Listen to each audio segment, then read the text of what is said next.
In the ancient days of the Tang dynasty, there lived in the great city of Luoyang a young scholar named Ming-Y.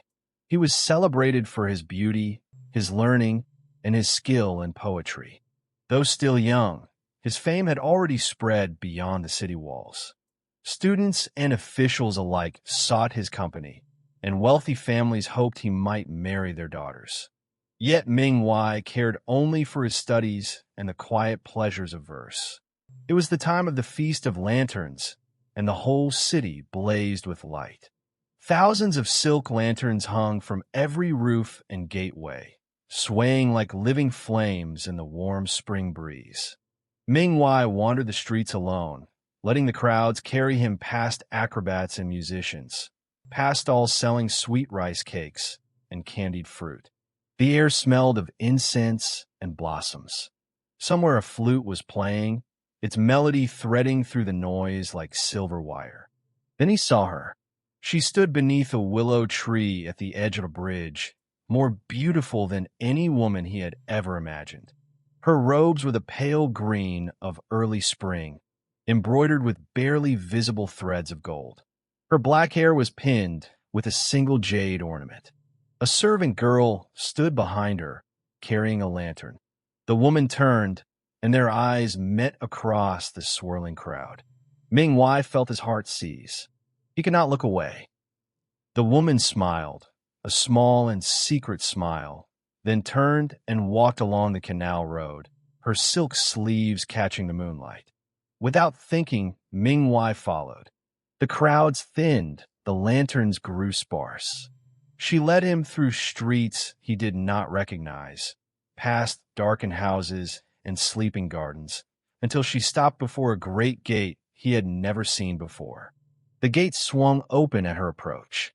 A courtyard lay beyond, paved with white stone and shaded by flowering trees whose petals drifted down like snow. Lanterns hung from every eave, warm and golden. An old serving woman bowed them inside.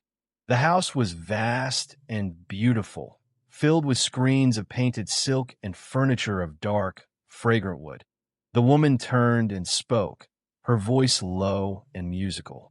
"I am called Ming-Chong," she said. "Welcome to my home, Dot." They sat together on cushions of brocade, and she poured wine from a jade ewer into cups of translucent celadon. They spoke of poetry, of philosophy, of the old legends. Ming-Y found that she was not only beautiful, but deeply learned, matching him verse for verse, allusion for allusion.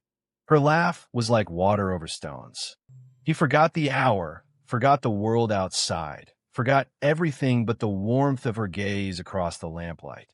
From that night, Ming-Y returned every evening. He would wait until the city gates closed and the watchman's drums began, then slip through back alleys to the great gate that always stood open for him.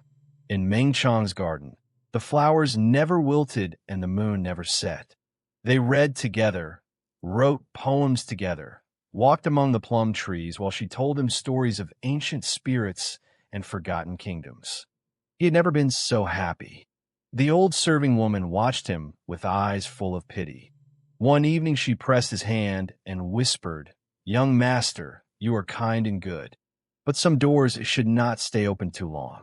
The night is shorter than you think, and the dawn is not your friend." Ming-Y did not understand. He thanked her gently and went inside, where Ming-Chong waited with a new poem she had written for him, her brushstrokes still wet. He began to notice small strangenesses. The garden was always in bloom, no matter the season. The same birds sang the same songs each night. Ming-Chong's hands were always cool, even in the warmth of summer. And though he visited the house on the canal road a dozen times, he could never find it by daylight. Each morning the streets where he walked at night led only to blank walls and locked gates. Troubled, Ming-Y mentioned the house to an old neighbor, a herbalist who had lived on the canal road his entire life. The herbalist stared at him.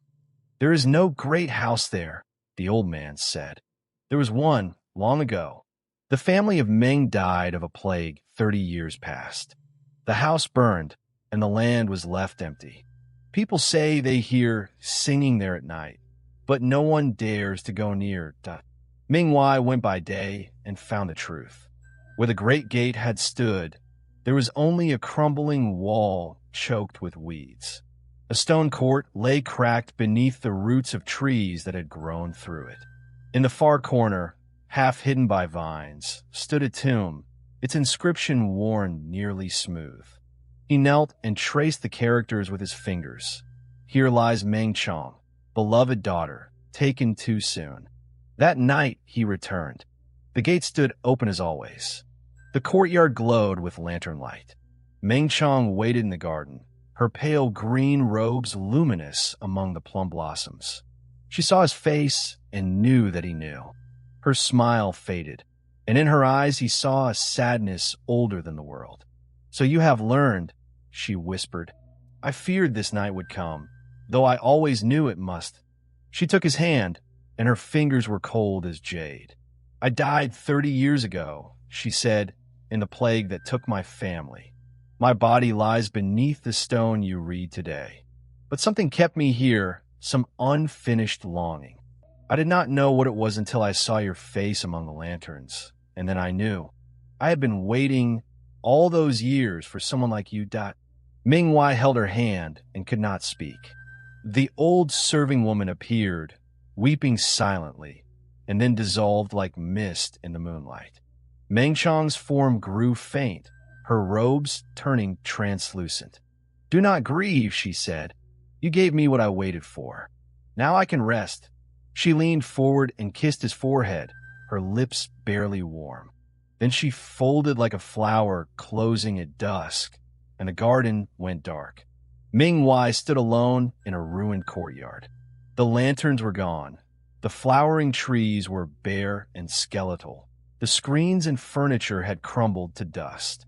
Only the tomb remained in the corner, half buried in vines. On the ground at his feet lay a single jade hairpin, cool and smooth. He picked it up and pressed it to his heart. The first light of dawn was breaking over the rooftops of Luoyang. This story belongs to a great tradition of Chinese ghost tales, in which love bridges the boundary between the living and the dead. Unlike Western ghost stories that trade in terror, these tales often speak of longing, tenderness, and release. The ghost is not a monster, but a soul waiting for completion. Ming-Y's